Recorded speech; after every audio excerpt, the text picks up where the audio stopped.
તો કાવે પેલા પેન્ટ ફાટેલું હોય 4 જગ્યાએ, અને કે હું કરોડપતિ, હું માતા કો તારા જેવો ભિખારી ચોય નહીં જોયો. જા તો વિચારો, આ સંસ્કાર જીવનમાં જેવું તમે બતાવો ને એવા આવે. હવે તમારા મા બાપે તો થોડા હારાય સંસ્કાર આલે કે હજુ દોસ્ત દીકરીઓ છે ને માથે લાજ રાખીને બેઠી છે મર્યાદામાં, દીકરાઓ બેઠા છે બરોબર. નકર આજના ફેશનની દુનિયાના કપડા તમે જોવો છો તો કાવે પેલા પેન્ટ ફાટેલું હોય 4 જગ્યાએ, અને કે હું કરોડપતિ, હું માતા કો તારા જેવો ભિખારી ચોય નહીં જોયો. જા એના કરતા પેલો રોડ ઉપર બેઠેલો માગવા વાળો એ આખું પેન્ટ પહેરે, ફાટેલું નહીં પહેરતો.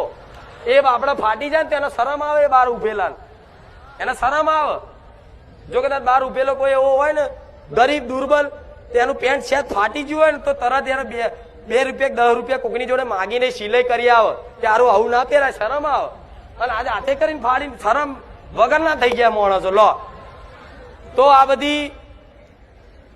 બધી રહેણી કેણી થોડી બદલવી. હું નહીં કહેતી કે તમે જબ્બો ને ટોપી પહેરો. મારો દીકરો નહીં પહેરતો, મારો દીકરો કોઈક વાર જીન્સ પહેરે એવું નહીં, પણ મર્યાદા. ફાટલા તૂટલા તમે પછી કેવા